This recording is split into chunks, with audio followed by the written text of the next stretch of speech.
Just did 50 push-ups. Just washing my face. There you go.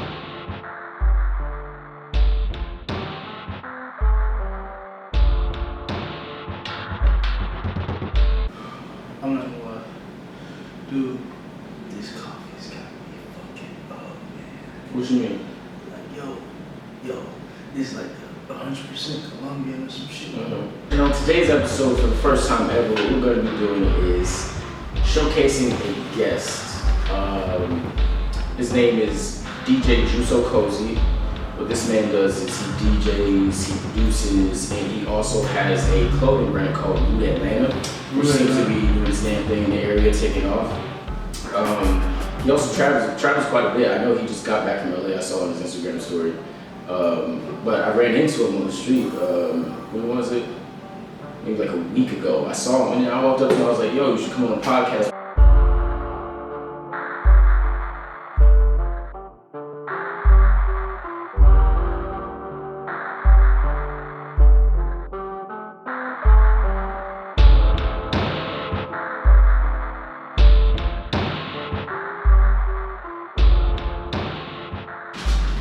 Yo. All right, y'all. Welcome back, everybody, to another episode of the Atlanta World Podcast. Today, I'm here with my co-host, RockeXclusive. Me, Solid English. And on today's episode, for the first time ever, we got our boy Jusocozy as our first guest. The first one. We appreciate you coming through, brother, too. Yeah, seriously. Now, this man Jusocozy, bro, he does a few things, man. Multifaceted. So he's a DJ, first of all. Mans is a producer, and he also owns a clothing company brand called RudeAtlanta, and that's a pretty hard ass name too. Where'd y'all get the name RudeAtlanta? I mean, like, I really started the brand over Corona. So, like, during, like, you know, the madness, like, all the looting and stuff, like, especially, like, in terms of, like, Atlanta, I felt like, you feel me, like, the whole city was just had rage, type of side, but I felt like that rage is like what we always been has, what make us come together, is what make like us Atlanta. You know, we stand out from a lot of other cities. So I felt like the word rude kind of like, you know, it held a turn, you know what I'm saying, it held like weight when it came to like, you know, just activities, getting into like, you know, college fun, just parties and all that, like, I feel like it held like a little swag lifestyle. It does, it really does. I like the name too, RudeAtlanta. I like it, yeah. And I see you got it on right now too. Perfect, yeah. The R-Star video right here. We dropped this. This is the first video we actually made. Oh, that's the first one. Yeah, so it's the OG Supreme, you know what I'm saying, original. Hey, so listen, like, what the hood is like, how do you make that? Cause I look at it and I'll be like, how the hell y'all get the like glitter and all that? Like, you know what I'm saying? Yeah, like with the glitter, like if you talking about the rhinestones, like I press all of this, so you know, when you go, you got clothes, you got your graphics, and then you press them onto your shirts and the clothes and whatever. So basically, I take these stars, music from, you know, craft stores, so you know, I just get them, press them on, and then I got the 3 on hood, you know. That's crazy. Oh, that shit hard. That shit is hard. How much you selling for? $60. $60 each sweatshirt? Man, dropping a link. What colors you got? You got black? I got any color you want. Any color. Like, really, like all the main colors, you know, primary, blue, red, you know. Yeah. Now, if you want something like turquoise, something more, you feel me, like secondary, then, you know, I have to look into it. But for the most part, any color you want, we got it. That shit lit. Definitely gotta get one of them guys, man. RudeAtlanta, y'all. Go ahead and turn over the clothing line. Yes, Wait, so you decided to do the clothing brand because the idea of the RudeAtlanta, you just seen what was going on, and then you thought of the idea of RudeAtlanta, you were like, yo, this could be a clothing brand. Let me do that. I mean, really, what happened was my friend, because you know, it's not just me, it's not solely me, it's me and my friend. I don't know if y'all know him, his name Kamani. What's his Instagram? Cash and Dot Plays. Okay. Yeah, so, you know, we started, like, he been my partner since freshman year, so, like, he had a clothing brand that it was originally his, but it wasn't called RudeAtlanta, it was called Rude Religion. So, you know, he kind of, like, veered off from, you know, got lazy on it, and then once Corona hit, I'm like, hey, bro, you know what I'm saying? Like, me, I'm already, you know, I dress, like, you feel me, that's just part of me. So, I had folks telling me, like, do, you know what I'm saying, you could wear all this, you wear these J's and shit, you should just make your own clothes. Yeah. You know what I'm saying? So I was like, you know what, maybe you're right. Yeah. But you feel me, I didn't know where to start. So I went to him, you know, he already had his brand, and basically we just turned Rude Religion to RudeAtlanta. And then, you feel me, it just became like a little partnership after that. And so y'all were able to fund yourselves, right? Yeah. That's what's awesome too, and I think that's important to know too, that you guys were able to fund yourselves. Like, Yeah, take money to make money, man. Like, even if you know what I'm saying, gotta save up $500, you know what I'm saying? Everybody can't, you know, save up $5,000 and start a business, but you feel me? I took the $300 I had, bought some hoodies, you know what I'm saying? Sold them, saved the money from that, bought some more, you know what I'm saying? so the first time you went and did it, you bought, you spent the $300 on the hoodies, Yeah. and then you flipped them. Now, how long did it take for you to actually sell like all the hoodies the Well, first time you got them? You know what I'm saying? We started out kind of slow, you know what I'm saying? We new business. Yeah, like, yeah. You know, everybody ain't really know about it. But on top of that, we hard. So, you know, like everybody, you know what I'm saying? They be like, damn, bro, what is this? Like, first you see my video, as soon as I walk out the door, whoa, where you get that from? Yeah. It's my brand. Yeah, yeah. So I'm like, hey, they like, what's your brand at? RudeAtlanta, boom, boom, boom. So basically, you know what I'm saying?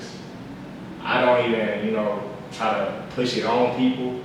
I just put it on, like you said, I just dress like what I've been doing. Like, I just put it on my regular clothes and folks be like, hey, where you get that hoodie from? Yeah. It's my hoodie. Yeah, So check out the brand RudeAtlanta, you know what I'm saying? So That's hard, bro. I think that's cool because I haven't, I don't think I've run into anybody recently or in Atlanta really that I've seen and talked to like thoroughly about clothing and like dudes with like a clothing brand. I've seen dudes do things, but I never like actually talked to them and see how it works out. Because me personally, I don't really have an interest in going and starting a clothing brand. yeah. I'm sure that's something that can happen as like a branch of being an artist or whatever, but that hasn't been like my main focus at all.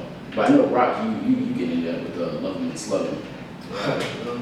Yeah.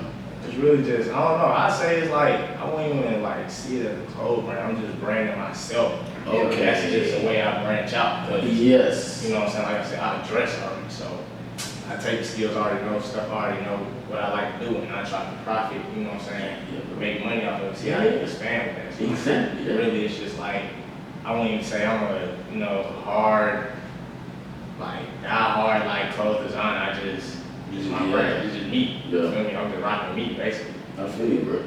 not even clothes, but, Wait, so you're from Atlanta? yeah, I was born on the south side. Okay. You But really in the country, but I moved to the south side, so, you know, I'm from, like, you know, Macon, that Austin. I've heard of Macon, but I'll say it. It's the middle of nowhere where I come from, like, fucking farms and, you know what I'm saying? Mermaids and shit. So you feel me? I moved up here, like, what, elementary school, you know, stayed in the suburbs a little bit, and then after graduation, I moved to the city. My dude sold the house, moved to the city, and then I just been up here chilling. That's crazy. So I didn't know that. So okay, so you being from the country, like, what you think about people that's actually like from Atlanta? From Atlanta? Yeah, you think these motherfuckers really be on some other shit, man? I mean, honestly, like, the way I see it, I don't think, like, it's not a lot of people that's actually from Atlanta. Like, a lot of people like me, they grow up on the outskirts and then they just move closer and closer. Yeah. Or they get connected in between cities and stuff and they just bring everybody to the city. Yeah. But for the most part, like, all the people I meet, bro, they from, like, you feel me, Alpharetta, Kennesaw. Yeah. Everybody just moved to the city, but I feel like as far as like a real, true Atlanta, oh my bad, bro, I got that. Oh, that's what. Oh, you haven't spoken yet? But yeah, I got you. Okay, no, take your time. But as far as like you feel me, like a real Atlanta, like Grady baby born, Yeah. I ain't met one, bro. Like, honestly, I ain't met one. Do they exist? Bro, Like, I feel like they exist, but they not. They not really. They on some other shit like. I feel like they slime different. shit or something. Like they trying to. They think this shit bad, but they really don't see the opportunity. Cause there's a lot of opportunity out there. Like, Yeah, there's a lot of them. There's a lot of opportunity. Some people just can't see it. Right, that's why that's another thing I learned, like folks that I came in contact with that, you know what I'm saying, helped me build my brand and all that stuff, but like, was basically a more higher power than me and could put me on the, you know, certain stuff, certain like, you know, plugs to like get clothes and all that stuff. Like, I learned that half of them folks, they're not even from the city. Like everybody come from Yeah. somewhere far. Exactly. The city just give them like Yeah. like that rush, make them like want to succeed, like see all this success, all this black success on top of that. Yeah. They make everybody just want to get on their stuff, especially when, like you say, you come from the country, nothing. And so when you get out here, you can turn nothing into something. So that's what I feel like a lot of people is, you know what I'm saying, is on. Like ain't nobody really born in Atlanta. Everybody just moved to Atlanta for the opportunity. It's similar to like LA and New York, though, these major cities, because a lot of people come from far out to come in there to do a lot of things that are big businesses like entertainment and shit like that produce so much money. And Atlanta's becoming a really big major city. And they call it to be funny like the Black Mecca or some shit like that. Chocolate shit.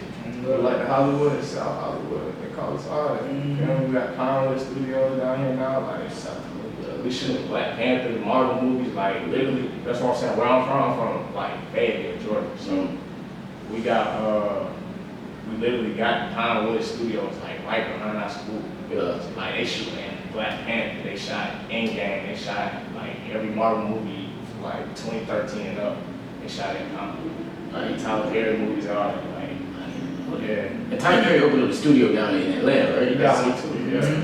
That's another thing that's just making this place more people. It's just a lot of black success, bro, you know what I'm saying? Like, once you see like, you know what I'm saying, not to be racist or anything, but you know, growing up, you know, watching TV, watching like, you know, the news and all that, we usually see people that's not of our color in power and doing, you know, bigger things and like, you know, they're billionaires and all that stuff like that. You feel me? We got our side like hip hop and stuff, but as far as like business and economics and politics go, you don't really see us in that. Not at all. But when you come to Atlanta, you see black lawyers, you see black judges, black police officers, you feel me? We got the whole police force, you know what I'm saying? Damn near 99.9% black. That's actually true. Like, That's crazy. it's just like the way we all function together and we can actually, you know what I'm saying, make the city run. You see, like, we profit, we making the city more money. Like, we're becoming a top city, you know what I'm saying, day by day. We're becoming, like, increasing, you know what I'm saying, increasing populations. We expanding, like, you know what I'm saying, they tearing some shit down every other day just to build something. Yes, You yeah. feel me? So, that's how you know we just, Gentrification, maybe too. right, and on top of that, they're trying to get rid of us, but it's Atlanta, bro, at the end of the day. You can't do that. We here to stay.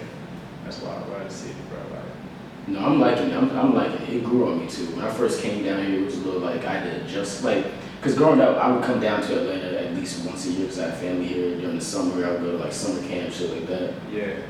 And I went to school 2 years out of my life down here, freshman year and first grade.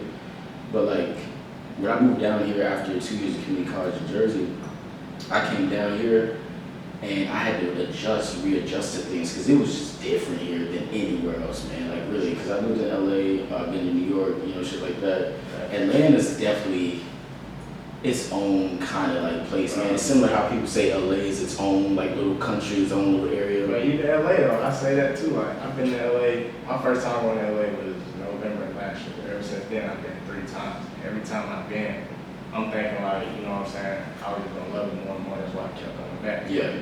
Every time I get back to the city, bro, it's just like that feeling. It's like there's nothing like Atlanta. Do you think a part of that feeling for you is that like Atlanta's like home base for you too, and this is where your network is and your people are, and like?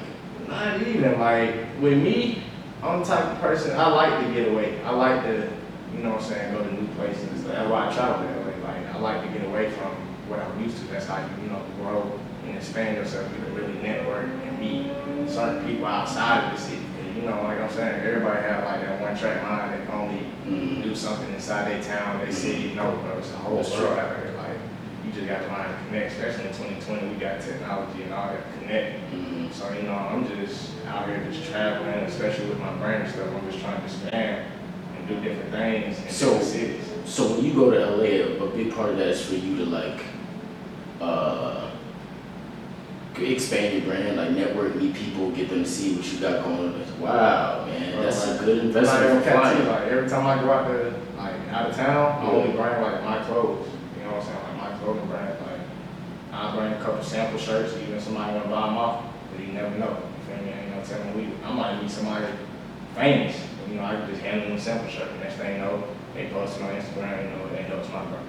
So, you know, like you just gotta start ready. Oh man. afraid to goddamn, you know what I'm saying, get out your shell and get away from what you used to. Because that's how you grow. You right, man. That's what a lot of people skip. You right, bro. I like it. The only podcast I watch is 85 South Show. Y'all heard that? Yeah, I know. That's what DC Young Fly and all them Cargo Smoother and shit. No, I've seen some of that. No, they podcast. Oh no, so they are like focused around comedy for sure, definitely. I'm not like all that. I'm more so about like kind of like the artists. I want to talk to people doing things around here, like see people give them a platform to like talk about their stuff, especially local artists, because I don't think we have that piece right here. Yeah. You know what I'm saying? Like I feel like this can be known as like Atlanta podcasts in this area. This is a spot where if you are an artist and you're coming up, it's a great place to come and kick your shit on our platform. Right. And so like you doing this, bro, and then as your brand branches out, people come back to this later and go like, wow, and pick up on things they never knew about you because you said it here first. Or you know what I'm saying? Like, and I just think how it circles around like that is really cool. Yeah. I like that, and I want to be a part of that. So I said it's gonna be history, bro. Like if I don't get it, man, this shit gonna be successful. for sure, but damn, man, that's a good deal, man. But I also want to talk to you about DJing, man, because me, like, I've never been interested in DJing, but I've seen some DJs, and I've wondered, like, what's the thing that you like about it, like? I mean, like with me, it's just music. So like I grew up liking music. So like every time, you know, I wake up and listen to music. Like so playing sports, listen to music, practicing. Like music always been a part of my life. Dad played piano, granddad played the guitar. Like, my mom was always in church. So you know, I was with my grandma in the choir. Like I had, you know, Easter speeches, all that. Like, I was part of the church. So just growing up, I always liked music. So with DJing, basically, it just branched off of me making beats and producing. Like, with producing, it's like, okay, the way I look at it is I used to listen to music. Yeah. And I hear a beat, and I'd be like, whoa, this beat sounds crazy. You know what I'm saying? It sounds pop. But what if I could make it sound like this? So that's really what got me started on producing. And then, like, sometimes, you know, getting exhausted from producing, you can't make 100 beats. You gotta take a break. Yeah. So when I take a break, I'm back listening to music. I'm listening to artists, listening to like Metro, you know what I'm saying, all the top producers just made, just trying to like study their beats and their patterns and stuff. And so when I'm listening to that, that's when I think like, damn, but like, I got down, you feel me? I changed my, you know what I'm saying, I changed my playlist a lot. Yeah. So I was like, damn, you feel me? I'm changing all this music, you feel me? But I'm good on the aux. I got good songs. Like I always been in the car. Everybody be like, hey, bro, you getting the aux? Yeah. So I was like, damn, I just start DJing. Yeah, that's exactly. Yeah, This party hyped up. You feel me? Like I was always on the aux at the parties and shit. So it was just like, shit, why not? And you charge too, right? For you DJ, you don't do that for free. I'm starting off, so you know what I'm saying. I'm not going like a little house party this time. I'm not gonna tax you. But like, say it's like at a club, I DJ at clubs and stuff. Of course, you know. Not coming to the club. I think I seen you post some stuff when you be DJ at the club. I was like, oh shit, this man really DJ. I was like, all right, cool, like great. You ever, you know what Magic City is? I know, man. Yeah, we just passed by the other day. You heard of Kel's Kitchen? I don't think so. Oh, it was like right there by Magic City, but it's a little club I DJ right there. Okay. And then some clubs on the north side. Okay, cool. Just getting around. That's what's up, man. How long you been a DJ? Crazy, bro. I ain't been a year. I literally got a turntable for Christmas, bro. Last Christmas? Yeah, it's a gift. That shit moved fast, So man. like first day, like Christmas Day, I just ripped the box open and I was just, like I said, I was back in the country with my folks. You know, my family stay in South Georgia. Yeah. So down there, you know, we ain't got no internet, no Wi-Fi, so I'm just on my laptop on the table that whole Christmas week, just learning how to make the table work, boom, boom, getting the effects down, transitions and all that. Yeah. And I got back home. Well, bro was throwing a party for his birthday, so you know, perfect time. I like, you know, this chance to. Was that the one I came to? I saw you. You know what I'm saying? What? It was here, right? Yeah. Yeah. That's crazy. Yeah. And that's that first time? Yeah, that was my first time. Oh. First time. So you know what I'm saying? I just from there, that's when I knew like, okay, we turned that party up. That party, yeah, that was lit. Shit, That was lit as fuck, man. I was drunk as hell, man. Yeah, everybody in this lit, you know what I'm saying? I'm playing throwbacks, everybody fucking with it. I'm playing new shit, everybody fucking with it. So why not expand? Nobody had an issue, man. You know what I'm saying? So from there, I just took off, you know, reached out to a couple clubs and stuff to get my name in. You know, I just DJ. You know, I kind of like Cause you know, you got schedules with DJs, not everybody, you don't got like one DJ the whole night. Yeah. You got like schedules with different DJs, but the new and like unexperienced DJs are usually the filler, like they started off. So, you know, I usually start. Okay. Eventually I just start, you know, DJing at strip clubs and shit, hopefully. You know, That'd be hard. If you DJ at strip clubs too, you putting niggas on too. Oh, what? You know what I'm Because the saying? music that gets played there is like, I know niggas talk about getting this shit played in a strip club. Yeah, folks will pay you to spin that shit. I got paid. Damn. Like, folks will usually pay me like a dub, $10 just to spin their song. Damn, it's a little extra thing on the side. They'll walk in the club, come up to me, hey bro, spin it right quick, send it to me. $20, that's it. That's crazy. That's just a little, you know, a little tip change to me. On top of what I'm getting at the end of the day. Yeah, exactly. That's hard, man. So, with the producing thing, so is producing something you got into recently also? I've been producing for 2 years. 2 years. So I started like towards the end of high school. I got a laptop for Christmas. Yeah. I be playing with my gadgets, bro. And then I find a little, you know, something like that, you know, keep the time going by. So. And you use FL, right? I started using FL, but I began with Logic and GarageBand. Okay, cool. And you got Logic? Yeah, I got both. I record on Logic now, and then I just make my beats on FL. You record like the vocals and stuff? Yeah, I'm engineer. Yeah. Oh, you engineer? Yeah. I didn't know you engineered. Yeah. So it's all like, that's why I just like produce it. I really just Yeah, I see. Yeah, that makes sense too. Because when you produce, you engineer your beats. You gotta like, you know, make it sound right. Yeah, you gotta know how to mix. Exactly. Like everything is mixing. Exactly. Vocals, all that is mixing and everything.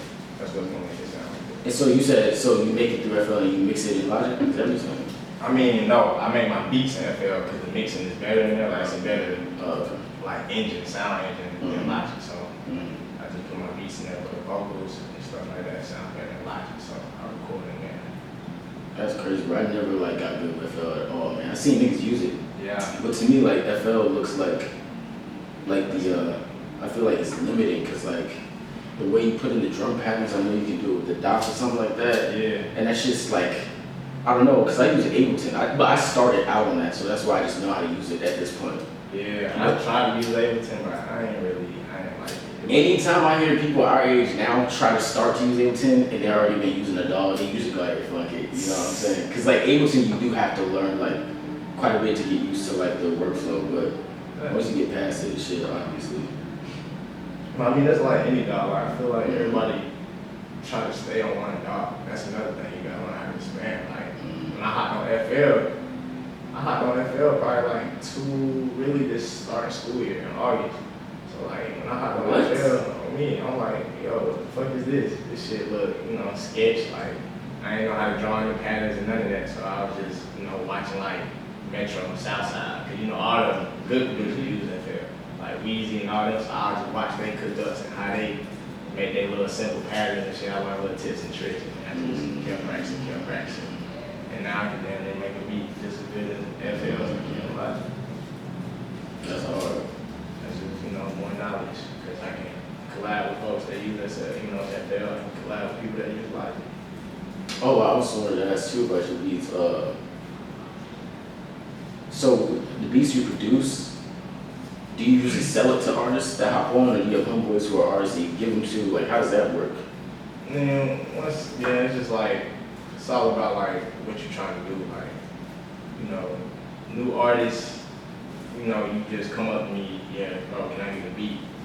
I'm look at you like crazy, you know, it's just like, bro, you're not taking yourself serious. Like, Yeah. folks would be asking for free beats, you know, free beats all day, but free beats ain't gonna get you nowhere. You gotta invest in the beats. So I be trying to get people in the habit of doing that. So it kind of shy a lot of people away from buying beats. Yeah. But like I said, you got them artists that do take themselves serious and they believe in me, I believe in them. So we have a mutual relationship.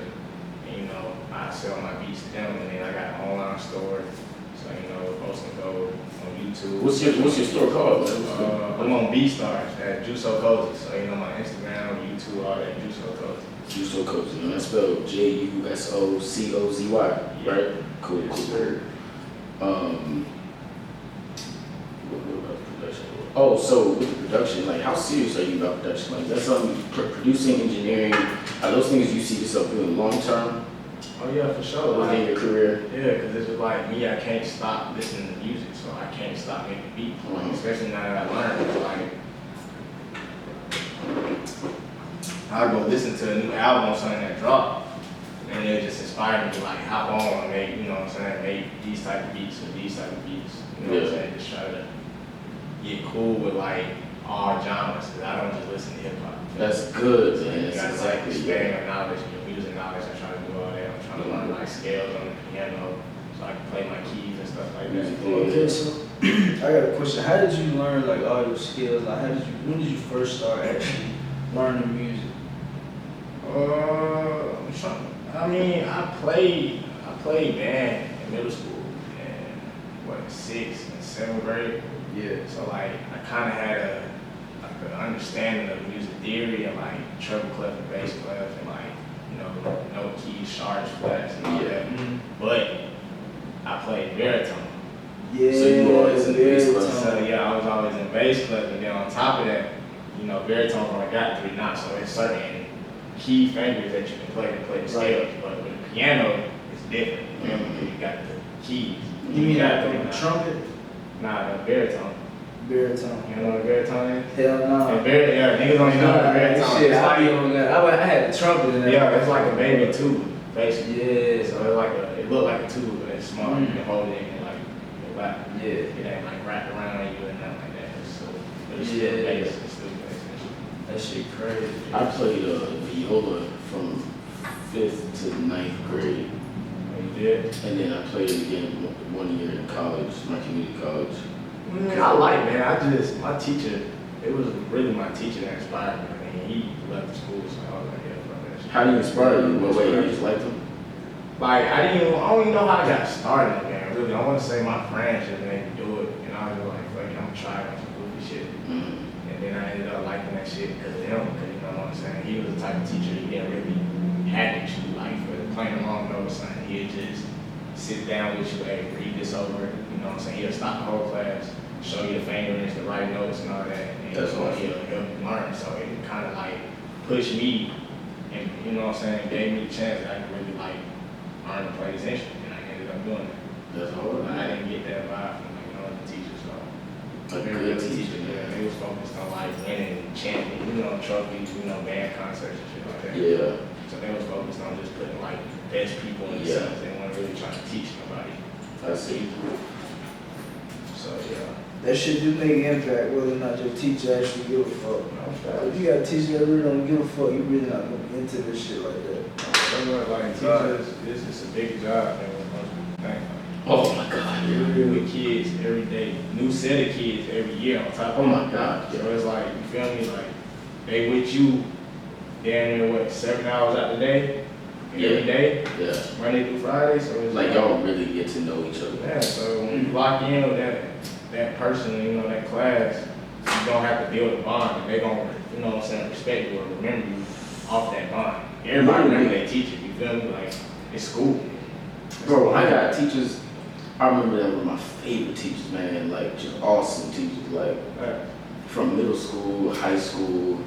And it's just crazy, like, you do really remember them and they, like, leave an impact on you. And, like, I got some in my college years that, like, I've met that have just been cool teachers, man. Like, I think professors and people who decide to be teachers are really, like, empathetic people. And, like, they like dealing with kids and they like helping people grow. The ones who care, at least, you know, who, like, really try to do it. And when you find teachers like that, man, they really do impact kids. There are things my teachers have told me that have literally made me believe in myself in a way I didn't before they said it. Right. And it made me move different. Like, I remember sophomore year high school, I took this English course, and my teacher's name, ironically, was Miss Solomon. Yeah. And then one day we were reading Shakespeare. She tells me, hey, go home, practice this monologue, come in tomorrow and perform it. I was like, oh shit, okay. So I practice it. I come in, go in front of class, and I perform it. And, you know, people clap, whatever. And at the end, she pulls me aside. She goes like, "Son, you're an actor. You need to go act. Your voice, blah blah blah." And I never like took acting that serious. I did it since 3rd grade, but I didn't take it that serious then. And when she told me that, I was like, "Oh my God!" I go home to my mom like, Mama, this happened, like, I need to be active. So, you know, I just started taking it serious, bro.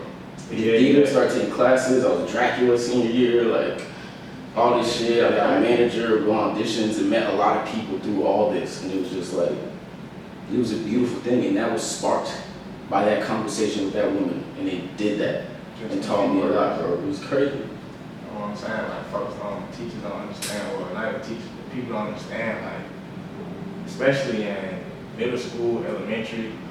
I mean, yeah, high school, but like, we still young, we still kids. Like now, you know what I'm saying, we 20, 21, folks tell us something, adults tell us something, we damn near on the same level. Like, we done been through it. We had 19 plus years of experience. We're young adults. So it's like, we done experienced it now, so you're not really gonna take their advice. But like back in high school, when you was young, you know, your brain was still trying to figure it out, you know what I'm saying? Like, stuff the teacher said to you, and like, you know what I'm saying, when it came to grades, your behavior, all that, it made an impact. Like, a lot of people don't know, but that made an impact on people. Like, some teachers, you know, you had the teachers that turned bullies to the goddamn nicest people in the world.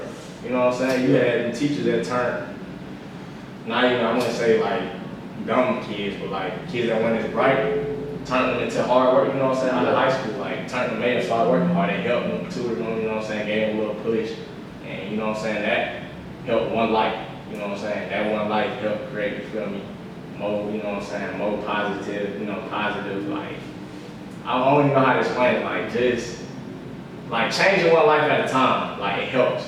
Yeah. And I feel like a lot of teachers don't understand it, like, they just see your classroom, and yeah, like, it's my job, I just gotta teach them this curriculum, get out of here, grades, get out of here. No, like, you gotta tune in with these kids, you gotta see what they got going on in their lives, you gotta tap into, you know what I'm saying, their weaknesses and make them their strengths.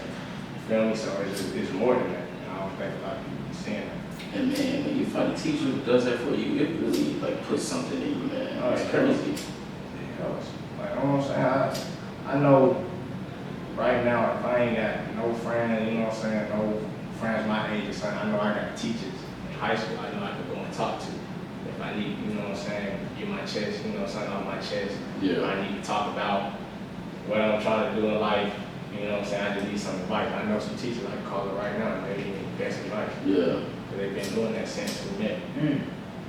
That's crazy that you have that relationship with your teachers. Yeah.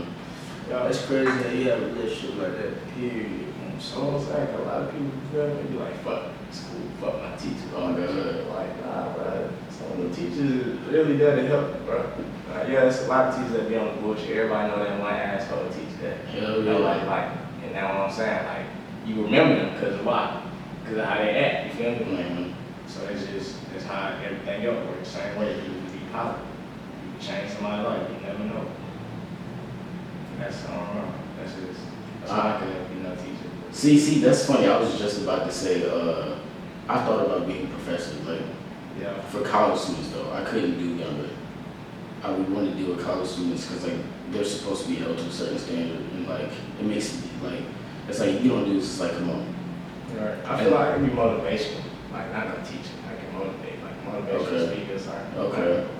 I couldn't teach curriculum like math. Not math. Also, No, not math, man. No, I would do some shit like English or psychology course or like something where we could talk and like talk about things. Something where we just let ideas go and then just look up cool shit and read cool stuff and talk about it. Because those have been my favorite classes, and they were in English where we just read good books and would come and talk about it, write essays about it. And like writing essays weren't really an issue because they were cool topics and they gave us freedom to explore what we thought about it. And I'm like, bruh, yes. Facts. You know what I'm saying? Like, just a little shit like that. You help shape a person. Like, just a little stuff. That's why I felt like that's what made me like the little stuff, like coming from the country to the city. All the little stuff in between, like I done experienced, like going from a black to a white school, you know what I'm saying? Going from the country to the city, you know what I'm saying? Like the lifestyle, like, cause you know in the country, everybody know everybody really cool with everybody. It ain't really like no hierarchy of like level. It's like you got the fresh people, you got the rich people. Like damn near everybody making the same amount of money.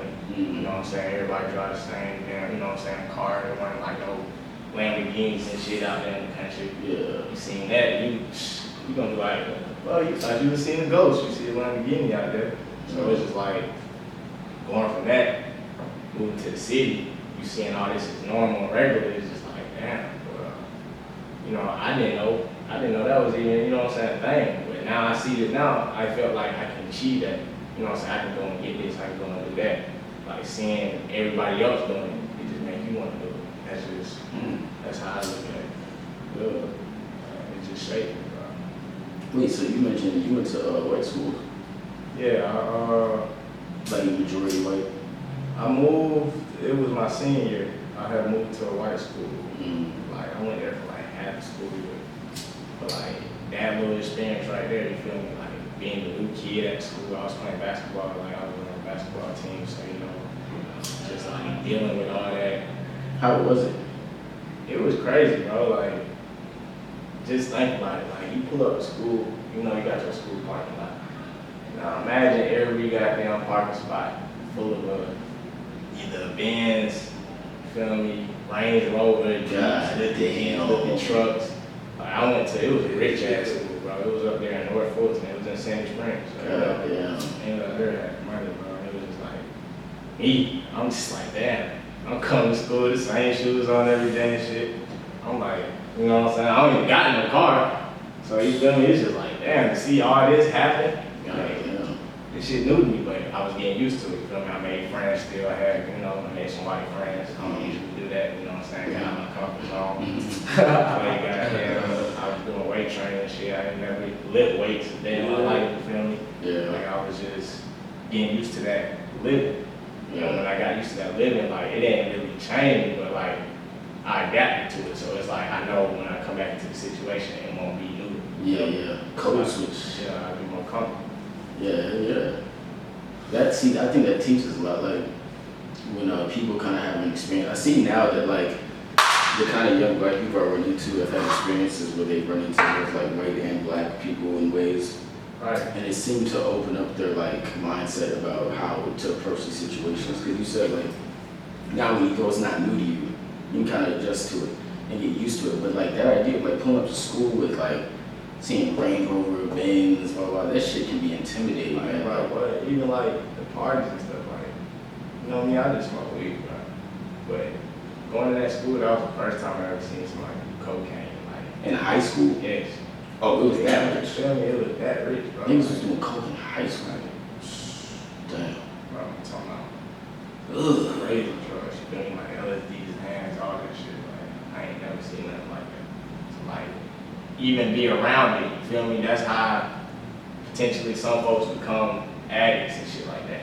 But me, you feel me? Like I adapted to that situation once again. I seen these drug folks, so I'm hey bro, you wanna sniff this dude room? Bro, I'm straight, bro. You feel me? I'm good. Did, but So it just, I felt like it just helped me. Like, it's just like, damn, I'm ready to that situation, so now I know what to do. Yeah. So like, it just, I don't know, like, it helped me. Mm-hmm. I feel like, I don't know, I just feel like I'm so all around. And that's how I'm like so successful now, because I know how to deal with this situation, I know how to deal with that. I don't even say I don't know it all, but I damn near I've been there going back, you feel me, from the country to the city. But where else did you go? Damn, I done been there. It's good, man. How old are you, dog? I'm 20.